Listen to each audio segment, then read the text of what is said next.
आप तो उल्टा, आपको पता होगा मत्स्य संपदा योजना के तहत हमें एक साल में 125 करोड़ रुपया केंद्र सरकार से आना था, सिर्फ उसमें 20 करोड़ रुपया केंद्र सरकार से आया इस साल में।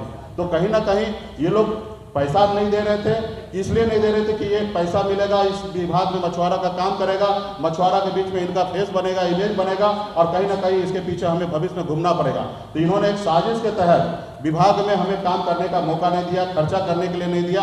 एक भी ऐसा योजना मैंने इसमें नहीं लाया है। जो नया बहुत सारा योजना स्वीकृत भी हुआ तो अगले साल उस पर काम होगा, 1 रुपया का खर्च नहीं हुआ, और हमारे पर आरोप लगा रहे भ्रष्टाचार का।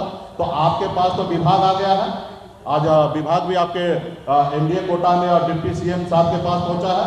आप एक एक विभाग को जांच करके, और आप मीडिया के सामने में हम भी बैठेंगे, आप सामने में बात रखिएगा पूरे बिहार की जनता के बीच में, लेकिन गलत तरीके से आप लोग इस तरीके से बात रखना वो उचित नहीं है। उन्होंने कहा कि मैंने विभाग को 5 बार लेटर लिखा कि परंपरागत मछुआरा का सूची जारी करना है, तो उनको ये तो मेरे रीजन में हम जब से मंत्री बने तब से एक बार भी उन्होंने भेजने का काम नहीं किया, और भेजे भी होंगे तो मुझे जानकारी विभाग के लोगों ने नहीं दिया।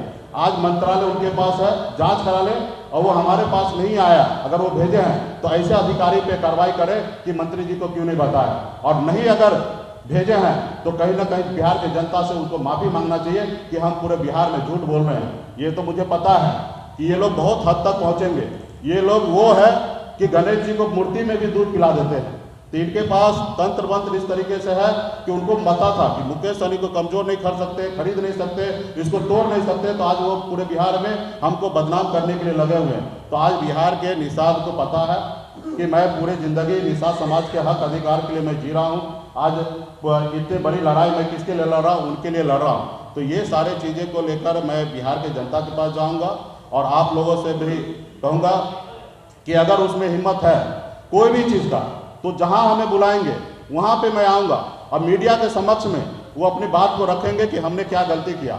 मैंने 150 पित्त पत्र मैंने लिखा, सिर्फ 3 महीने में हमारे विभाग में काम नहीं हो रहा था। इसके लिए मुख्यमंत्री जी को बोल के हमने कोशिश किया कि अधिकारी को बदलने का, बहुत सारा मैंने इंजीनियरिंग सेल नहीं था, मैंने कोशिश किया कि इंजीनियरिंग सेल करने का, लेकिन जानबूझकर लोगों ने सिर्फ मुकेश सहनी काम नहीं करे इसलिए वो परेशान किए, और इसलिए मैंने हमारे पास दूसरा कोई ऑप्शन नहीं था लड़ने के अलावा। तो मैं अपने अधिकार के लिए लड़ाई लड़ रहा हूँ, और चीज़ें मैंने किया है। और खास साल में जितनी भी पार्टियों में रहे, आप गठबंधन में रहे, सबको धोखा दिया है।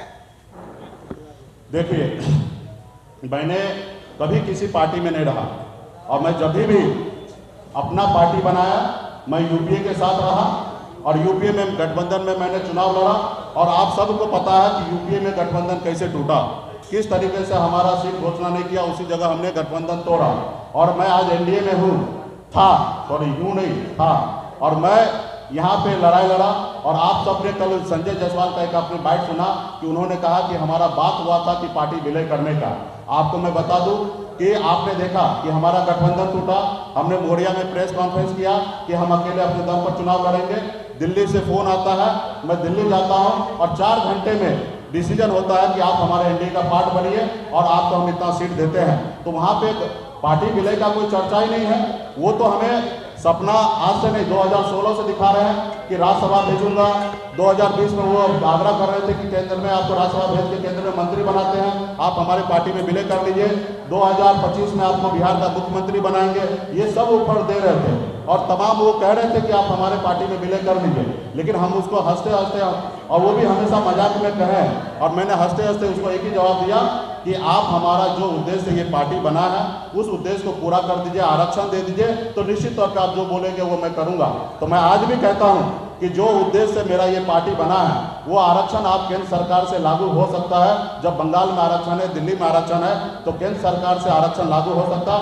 आप आरक्षण लागू कर दीजिए, और मैं पार्टी भी आपको हैंड ओवर करके, और मैं हरिद्वार चला जाऊंगा, वहां पे कीर्तन करने के लिए चला जाऊंगा, राजनीति से मैं संन्यास ले लूंगा। लेकिन आप ये नहीं करेंगे। एक गरीब का पिछड़ा का बेटा आगे बढ़ रहा है, तो बताइए लोकतंत्र का ये हत्या है कि नहीं है कि किसी पार्टी को दबाव डालकर, प्रेशर डालकर और उस पार्टी को अपने में विलय करा लेना, ये लोकतंत्र के बीच में यह हत्या है कि नहीं है। तो उन्होंने खुद सिद्ध कर लिया कि मैं इनको हमेशा बात कर रहा था कि पार्टी विलय करने का। तो इसलिए आप लोगों के बीच में मैं देखा कि मैंने अपनी कुर्सी को किस तरीके से मैंने गंवाया, क्योंकि मेरा एक ही ध्येय है कि संपूर्ण बिहार और देश में निषाद समाज का कल्याण हो, निषाद समाज का हक अधिकार के लिए लड़ाई लड़े। आज मेरे में क्या था, उन्होंने तो कहा कि पार्टी विलय कर लेना, तो मैं अगर पार्टी विलय कर लेता तो उसके हिसाब से मैं आज मंत्री रहता, हमारे सब चीज रहता, मान सम्मान रहता, लेकिन मैंने इसको त्यागा, मैंने उसको ठुकराया। इसलिए ठुकराया क्योंकि मुझे पता है कि अगर आज मैं ठुकरा दूंगा तो मेरा आने वाला पीढ़ी, आज मैं स्वीकार कर लूंगा तो मेरा आने वाला पीढ़ी है ना, 75 साल बीत गया इस समाज हक अधिकार लेने के लिए, आने वाले